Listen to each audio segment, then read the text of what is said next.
Hi guys! Welcome to another vlog. Sorry for this vlog. Medyo maingay kasi may construction sa labas. So, I will do a video na ginagawa ko noon para sa mga long-time viewers na. Okay, so we will do a makeup haul and try on. So, hindi muna ako nag-foundation, concealer. So, ginawa ko lang yung eyes and konting lips. So, meron na ako dito ng ibang mga boxes. The others are here.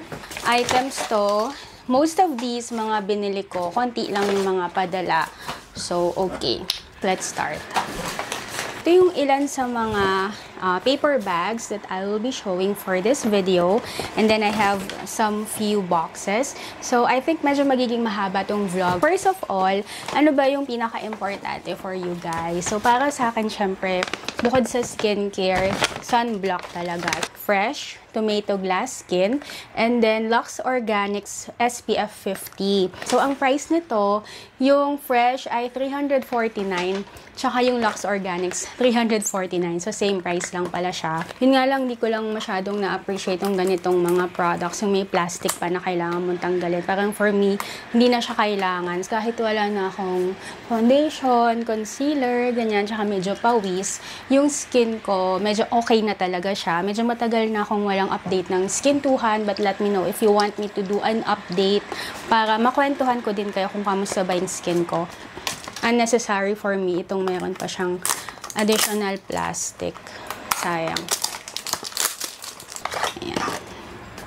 Ayan. So, in terms of packaging, mas gusto ko yung ganito kasi mas madali siyang i-press kumpara sa ganito. Tsaka medyo bulky, lalo na kung magta-travel ka, ganon. So, mas gusto ko yung ganito. Pero later, we will see kung kamusta yung consistency niya. Gusto ko sanang ipahid sa face ko. Kaya lang may mga binili kasi ako ditong foundation. Tatlo yung foundation na ipapakita ko. Gusto kong maipakita yung result talaga. So, dito na lang muna sa kamay ko ipapahid. First of all, let's try Lux Organics. Ayun. So, upon initial pump, medyo yellowish siya and then gelish. Tapos, kapag blend mo na, ang pinakaunang pansin ko, wala siyang amoy. So, mild lang yung amoy niya. Tapos, kapag blend mo na sa skin mo, medyo watery at first. Medyo watery. So, nagdi-drip. Ayan, tumulo na sa paa ko. Medyo watery yung formula niya, guys. And then, puti. So, pag nilagay mong ganyan, medyo napadami lang. Lagay ko sa leeg, sayang.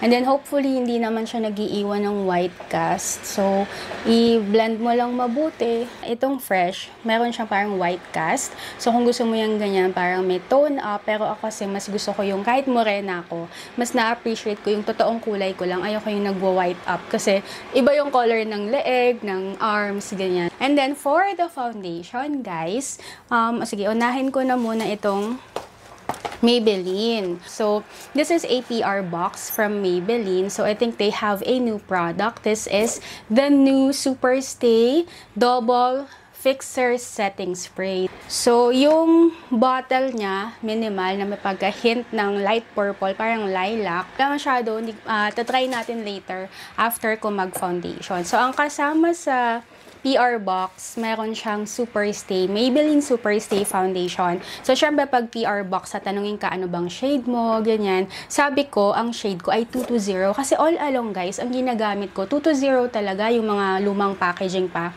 Kaya pala sabi ko, bakit parang nag-oxidize yung Maybelline Superstay?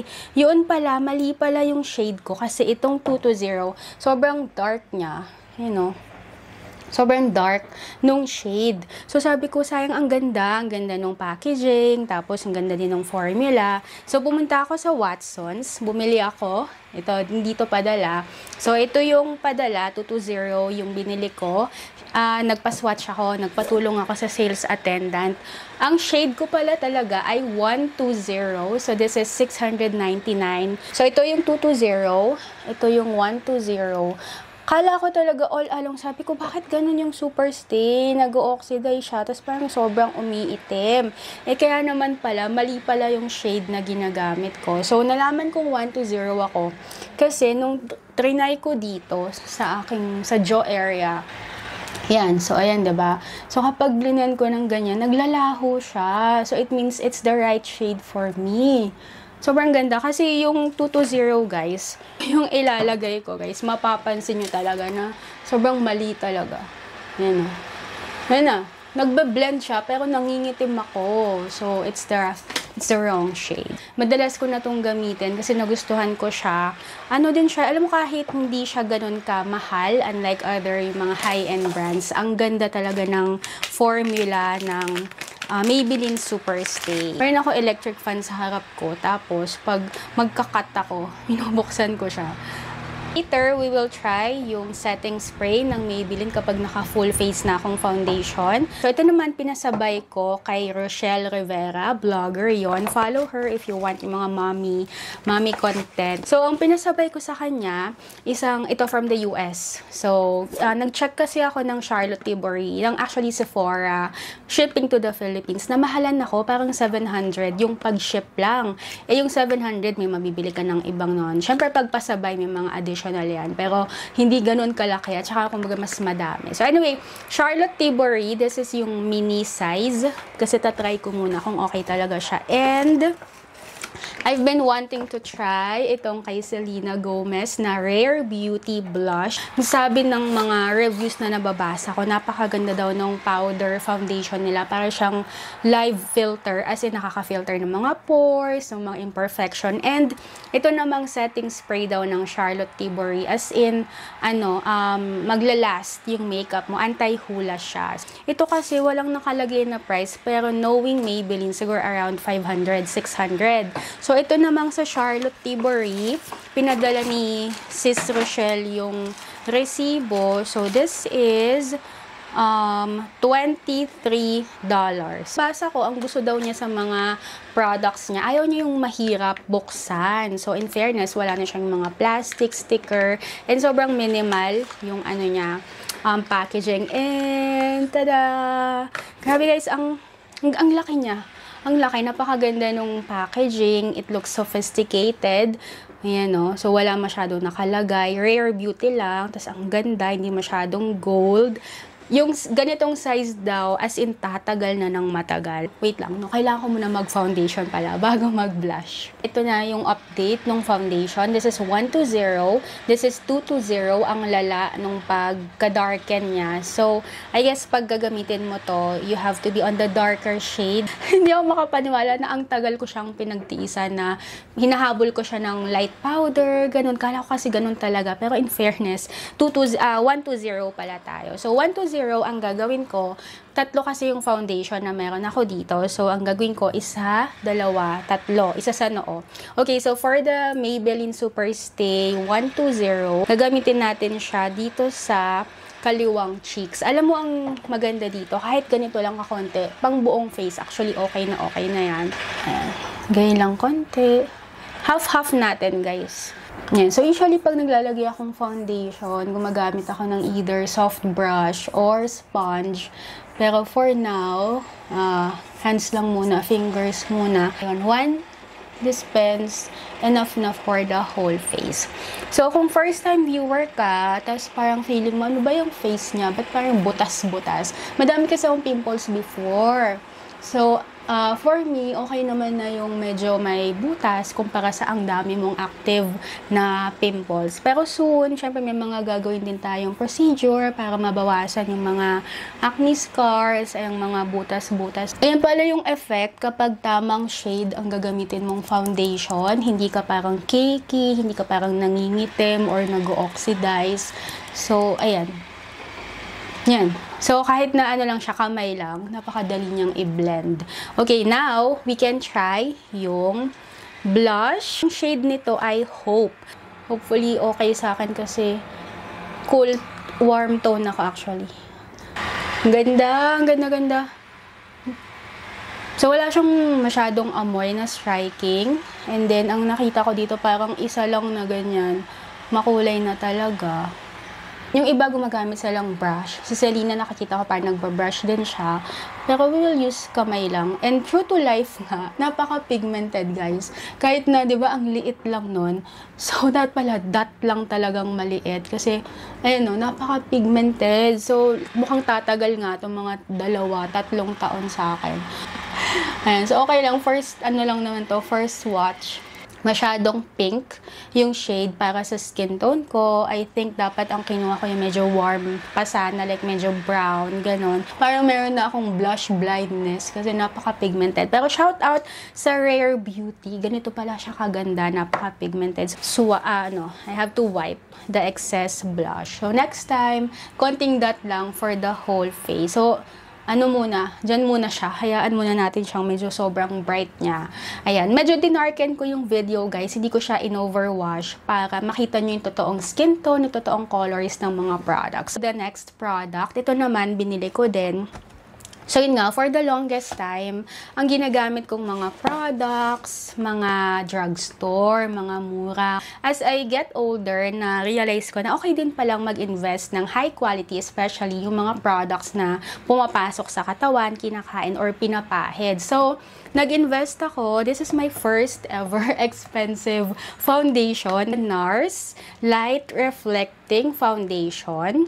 Natagalan din akong pumili dito. Sa SM Mega Mall ako bumili. So, medyo natagalan ako kasi nagwo-worry ako na yellowish yung ilaw sa store.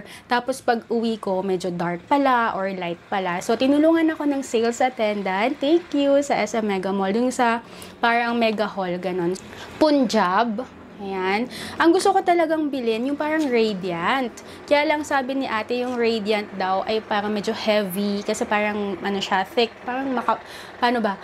Basta parang mas heavy siya. Ito yung parang mas lighter formula. This is 2,950. So, 3,000 yung ganitong foundation. Actually, yung una, ang gusto ko talagang bilhin, NARS Concealer. Kasi gusto ko mag-start muna ng maliliit. Ganyan, tuno kung okay talaga.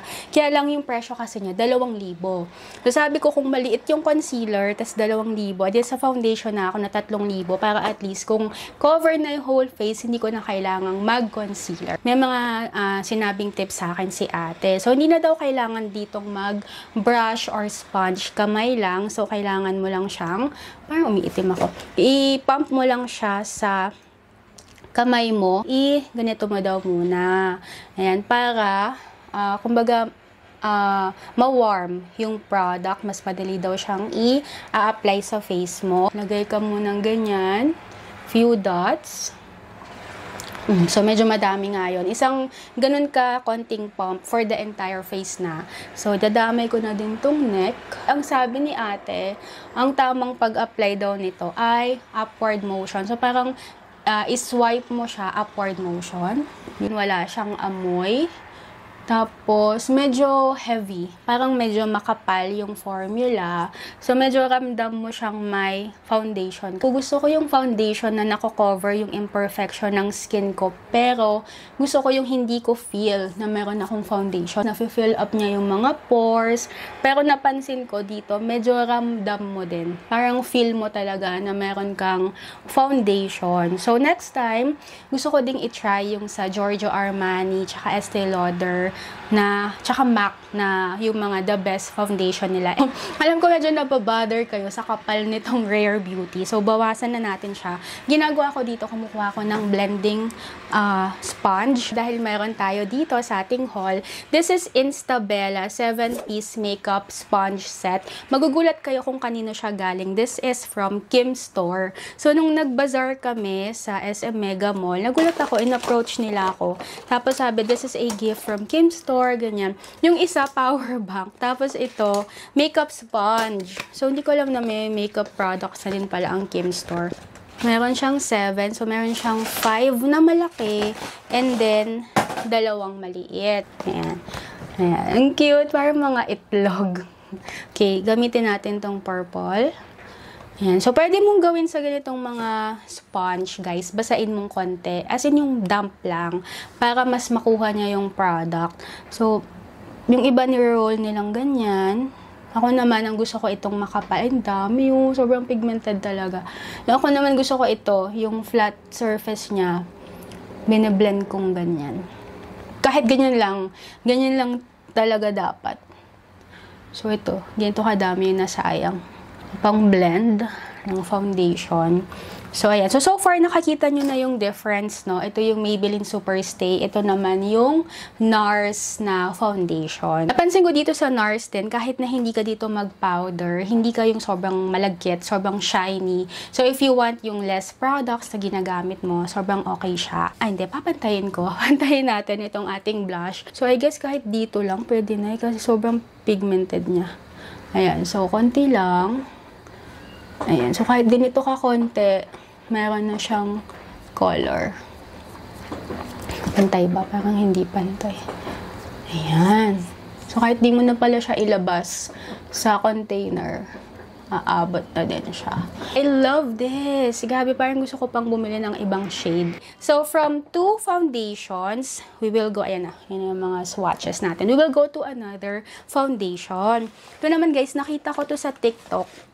Mention to, sabi nila underrated daw siya. Itong Revlon Color Stay. This is 875.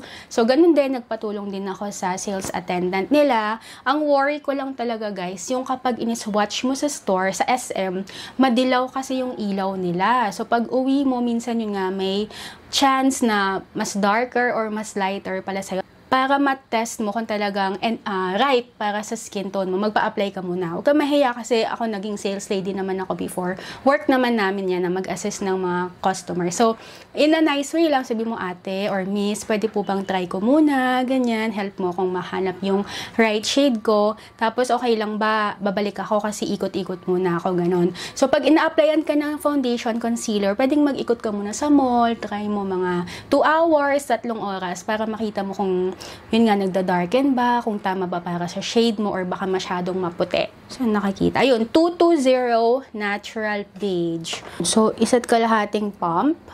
Okay. So, ito nung tinulungan ako ng sales attendant nila, in-apply nila dito din sa panga.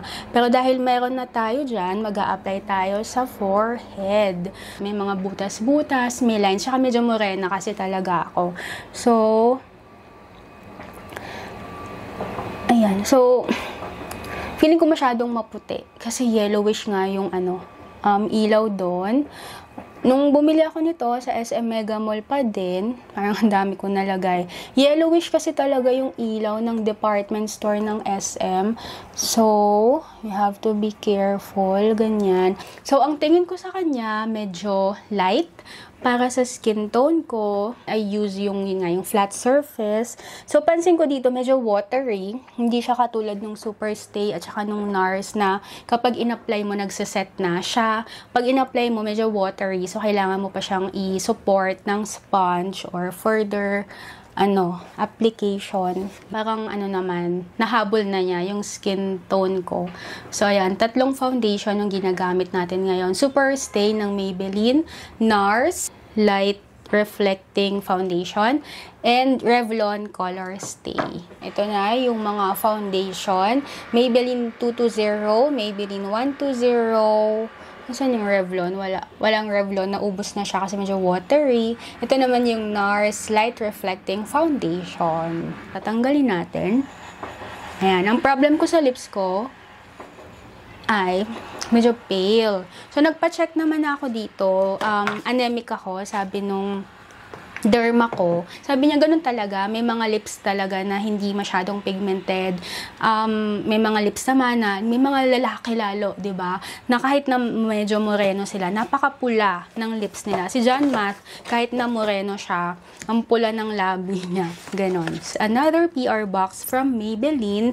If you love Maybelline Vinyl lipstick, ako sobrang favorite ko talaga. So this is Vinyl Shade 100. Sobrang favorite ko to. Kapag may mga vlogs ako na kino-compliment nyo ako na parang ang ganda ng lipstick mo, ito yung gamit ko. Ayan. So, they have new pink shades. Ayan.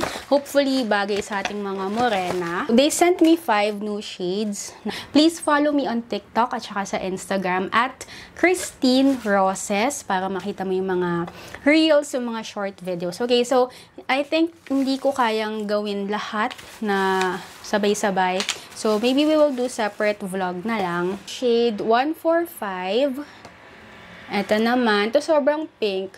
155. Shade 1 180, 160, and 175. Anong shade ang maganda for our triple foundation look for today? So, middle shade, this is 145. Ayun. So, hindi siya matte kasi hindi na masyadong uso yung sobrang matte ngayon. So, pag in-apply mo siya, ganyan. Ayan. Medyo may chocolate. Kung medyo manipis yung lips mo, pwede mong overline. Ayan. Nagkas na lang. So, you think bagay or hindi bagay? Let me know in the comments. Meron pang 4 more shades that I will show kapag finalo mo ka sa TikTok at saka sa Instagram. Okay, so what else? Ano pa ba hindi ko napakita? So, di ba na-mention ko nga na sobrang pawisin ko talaga. Yung mga sweat glands ko talaga. Isa sa mga napamana sa akin ng parents ko. Sobra talaga, guys. So, guys, kung pawisin ka, ito ang pinaka the best tip ko sa'yo. Meron din akong vlog nito. This is Dryclor. This is 776 pesos. Sabihin mo, ano ba yan? Ang mahal naman. Halos 800. Ang liit-liit. Alam mo ba, magagamit mo to mga 1 year na. 1 year mo na siyang magagamit. So, expiry niya is 2026 pa naman. So, 1 year mo siyang magagamit. Kung tipid ka, mga 2 years or 1.5. Sobrang ganda. Tinanong ko yung dermatologist ko. Sabi, syempre ako, nag-worry ako na baka may side effects, ganyan. Baka nakakakwas ng mga sakit in the future. Sabi niya, okay naman daw to. Safe naman.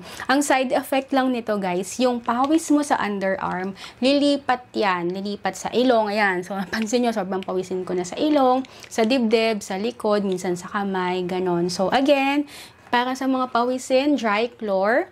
Meron akong vlog nito, guys. Check description box. Nandun yung detailed review. Pinakita ko talaga yung effect niya. As in, naglakad-lakad ako kung papawisan pa din. Ayan, para makita mo. Nasa description box. Ito yung isa ko. So, binili ko to parang 2022. So, naubos lang siya parang last month. So, 2 years. 2 years siyang tumagal sa akin. Expiry pa naman niya, November 2024. Maganda siya. Sobrang life-changing. Hindi mo na kaya magpa-botox. Hindi na ako pinapawisan sa underarm, pero sa muka, sobrang pawisin. Lumipat na yung mga sweat glands. Ganon. Kiko Milano. Hindi ko na mahanap yung paper bag niya. Pero sinama ko na din dito. So, the shade is 103, guys. Ito yung ano niya, yung double, unlimited double touch. So, sabi ng sales attendant, ito daw mas maganda siya kasi pwede mo siyang matte, pwedeng maging glossy. So, we will try that. Tanggalin muna natin tong vinyl ng Maybelline. Ay, medyo mahirap nang matanggal. So, kung gusto mo ng matte, ito yung number 1. Ayan. So, i-apply mo lang siya. Ayan. So, wag mo na din siyang like i-doble. So, hintayin mo na lang siyang matuyo. Ang comment ko naman dito, nung binili ko to, actually, akala ko parang light coral, parang orange. So, nung trinay ko siyang ganyan, sabi ko, wow, ang ganda, parang coral, ganon. So, binili ko na, ganyan. Tapos, pag uwi ko sa bahay, sabi ko, parang ang dark ng lips ko. Tapos, nung trinay ko siya, yun nga, dark siya. So, ang suggestion ko, i-apply nyo muna, ikot-ikot ka sa mall, uwi ka muna kung gusto mo para makita mo kung tama yung shade. Kasi nga, medyo yun nga, sa ilaw, minsan ang mga store nag-iiba. So, nung bumalik ako, may nakita akong shade, parang 129 yata, yung next kong goal na bilhin, kasi medyo lighter na siya. 103 pala. Kiko Milano, 103, Unlimited Double Touch. Hindi siya kumakapit. Di ba, ang bilis lang? Mabilis siya matuyo. Gagamitin mo naman to, yung pang top niya. So, may brush na. Nag-apply lang. Pupunasan mo siya para hindi magkakaroon ng color ito. Yung top coat niya. Though, same color naman din siya. I mean, magiging ganun din. Ayoko lang yung itsura na nagkakaroon siya ng color. Gusto ko white pa din siya. So, guys, ang maganda dito, diba, naging glossy. So, ang mangyayari dito, halimbawa, iinom ka, kakain ka, ganyan. Ang mag-fade dito, ito lang gloss. Pero yung color niya, nandun pa din. So, kailangan mo lang retouch tong gloss. Ano bang, wala kasi akong tissue, hayaan nyo na hindi naman ako maselan. So, may papel ako dito. So, ikikiss ko to, ha. Ayun, o. Wala. Hindi siya nagta-transfer. Ang nagfe-fade lang talaga yung puti, yung top coat niya, pero yung mismong color. This is not sponsored. How I wish na sponsored ako ng Pico kasi I really like their double touch, unlimited double touch. Pero this is not sponsored. Nung binili ko to, 950 pesos. Nung bibili ako ulit, nakita ko 1,050 na siya. So, nag-price increase. Meron pa pala tayong isang blush. Dapat pala, side by side natin. So, pwede nating tanggalin muna itong side na to. This is not sponsored. Binili ko to sa One Ayala Mall sa Makati. We have Easy. This is 350 pesos. Yun nga, may sticker pa siya. Sana next time yung mga brands, parang ito, yung kay Selena. Wala na siyang ganon, yung mga sticker, easy open. Pero naintindihan ko naman, siguro for safety, para sure na hindi na tamper yung product mo. Siguro kayo, okay sa inyo, pero ako mas gusto ko na wala na siyang sticker, as in direct box na lang. Okay, so this is 350 pesos. Ang shade niya ay Gold Digger. Yan, brownish. Hopefully, tama. Kasi sa store nila, medyo coral na may mga hint of glitter. Nakakainayang, no? Pero okay. Ayun. And then, pag in-apply mong ganyan. So, hindi siya kasing pigmented nung kay Selena. So, kailangan mo pa ng a few, siguro 3. Ayan, 3. So, ang difference ng kay Selena, medyo pinkish. So, ito naman, parang burnt wood, parang ganon. So, ayun. So, medyo na-absorb siya. Medyo naglaho ng konti. Pero for the price, hindi naman na tayo makakapag-complain. Sobrang cute ng packaging. Ayun, cute. May salamin siya. So, pwede mo na siyang dalhin. Doon ka na mag-retouch. Hindi nga lang siya kasing pigmented ng Rare Beauty. Pero kasi ilang doble din naman ng Rare Beauty yung price niya. Ito yung Easy. Ito naman yung Rare Beauty. Okay. Meron pa pala. So, last time nagpunta kami sa Mitsukoshi, padaan ako sa Laneige. Halos lahat ng mga binili ko dito, mga nabudo lang ako sa TikTok. Laneige Lip Sleeping Mask. Yung malaki niya, parang more than 1,000. This is 500 pesos. Maliit lang siya for the price na 500. Pero kasi pag ginagamit ko to, as in kapraso lang, berry. So, may mga iba-ibang variant, pero sabi ng sales attendant sa sa Mitsukoshi, sabi nung Laneige attendant doon, same lang naman daw kahit na anong variant. Yung parang scent lang naman daw yung nag-iiba. Meron siya parang mga thank you notes and freebie. Okay, so bukod sa resibo, we have a dark spot serum, thank you card, Sephora. We have a freebie na binili din natin. So, yung Laneige na Lip Sleeping Mask ay meron tayong freebie. Same din na variant. So, this is the berry. So, all we have to do is to try the setting spray. Actually, ang ginagamit kong setting spray ay ito, yung sa MAC. MAC Prep and Prime Setting Spray, yung watermelon variant. We will try the Maybelline Super Stay Double Fixer Setting Spray. So, kung makikita mo, parang may naghihiwalay. So, meron sa ibabaw, meron sa ilalim. So, we will shake this. One sa forehead. Bango. Dito. Yan. In fairness, guys, ina-expect ko yung strong yung smell kasi siya, light lang. May amoy siya, mabango, pero light lang. So, ito yung aftermath ng ginawa nating haul and try on. Ayan, napakaliit ng table. Andito lahat yung mga products, yung sampler, packaging, boxes, and yung mga paper bag. Napaka-cute nito. Parang tray ng itlog.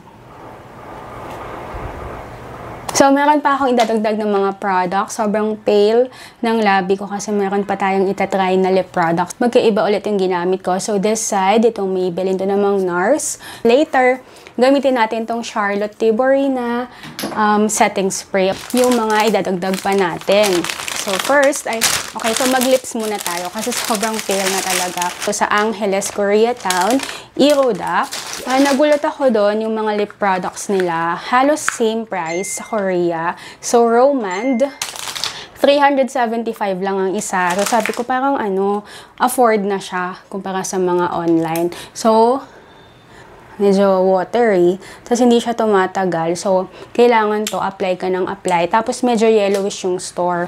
So, nung binili ko to, akala ko medyo parang coral na paano ko ba this? Basta may color kasi akong gusto na para sa lips ko. So, nung inuwi ko na siya, iba pala yung shade niya. Tapos pagtagal, nagiging pula. So, hindi ko masyadong gusto. Buti na lang, afford lang. Okay, so ito guys, pinasabay ko naman to dun sa friend ko na Korean. Nakita ko lang to sa TikTok. So, one time nag-live ako. Sabi ko, madami nga akong mga products na nabudol din talaga ako na nakakita ko sa TikTok. Daming views, daming likes. So, binibili ko. So, ito, isa yun sa mga yon. Medyo expensive to guys. 1,200 pesos. Ang in-expect ko dito, para siyang akala ko parang conditioner, treatment. Yun pala, parang leave-on cream lang siya. So, for 1,200, medyo mahal. So, yung amoy niya, meron siyang scent na, for me particular, naaamoy ko ngayon sa mga hair products ng Korea. So, ito leave-on lang siya. Ilalagay mo sa hair mo kapag medyo damp pa. Nawawala yung parang frizzy, tsaka sobrang dry ng hair. So, yun nga, parang leave-on lang siya. Medyo mahal lang talaga for the price na 1,200. So, yun, sakto lang naman. Hindi ko masyadong nagustuhan kasi nga ang mahal. So, kung siguro mga 500 lang to, worth it naman. Pero for the price na 1,200, medyo mataas nga yung presyo niya. So, ayusin ko lang yung hair ko, guys. Try naman natin tong isa pang lip product. So, ito naman yung Blur Tint. Ganun din, 375. Kapag masyadong yellowish yung isang store, akala mo specific shade yung nabili mo, tapos pag uwi mo, iba pala siya. So, akala ko dito medyo red yung kulay niya. Pero pag uwi ko, parang pink pala siya, lalo na pagtagal. So, okay sana yung formula nitong Blur Tint. Kaya lang yung kulay niya, hindi lang masyadong true to life sa store. Kaya siguro ayoko ng store na masyadong yellowish kasi may tendency talaga na iba na yung mauuwi mong products na parang magenta. So, let me know kung okay or hindi. Kasi first time ko lang talagang gumamit ng ganitong shade. Pero yung formula, maganda siya. Romand Blur Fudge Tint. Maganda in fairness kung ibang shade lang sana. Charlotte Tilbury Flawless Setting Spray. Maliit lang to. Ito yung mini version. Okay. Nag-powder na ako kanina. Okay. So, first impression guys, medyo yung spray niya, malalaki yung hibla ng tubig, yung particles ng tubig. So, ganyan. Kung kita mo, may mga malalaki siyang dot. So, unlike this na talagang kapag in-spray mo, hindi mo na kailangan patuyuin kasi maliliit lang yung droplets ng water. Ito medyo malaki. Tapos, pag hindi mo pa nasakto sa face mo, may tendency lumagpas or magbuo-buo pag masyadong malapit na ganyan. So, medyo layuan mo na ganito. Ngayon. Pero kahit malayo, hindi ko siya masyadong nagustuhan. Sabi nila sobrang ganda daw nito. Hindi ko alam kung hype lang, pero for me, feeling ko meron pang ibang mas okay na setting spray. Medyo medyo mahapdi sa face, alam mo yun. Medyo makati yung Charlotte Tilbury spray. Parang pagtagal natutuyo, siya yung parang may stingy feel, ganon. So, hindi ko siya masyadong, para siyang hairspray. Di ba hairspray, pag napunta minsan sa balat mo, medyo may hapdi factor, parang ganon. So, ayun, hindi ko siya masyadong nagustuhan. And guys, kapag nag-review ako or nagme-mention naman ako ng products, tapos nagiging honest ako na hindi siya maganda or maganda siya, it doesn't mean na sinisiraan ko yung brand. It means, syempre, review nga para kung gusto mong bilhin yun, gusto mong subukan, at least alam mo na yung mga pros and cons at saka yung possibility nung effect ng product. Ayan, sorry guys, medyo maingay. Still, may construction dito. So, hope you enjoyed this video kahit mahaba. Let me know kung anong favorite mo sa mga products na pinakita ko today. Ano yung meron ka na nagustuhan mo din or hindi mo nagustuhan. Tapos, kung first time mo lang ako ulit na panood, baka hindi ka pa nakapag-subscribe, subscribe to my channel, Real Asian Beauty. Follow mo ko sa TikTok, Instagram, at Christine Roses para sa mga short videos, mga reels. And I will see you next time. Thank you for watching. Bye!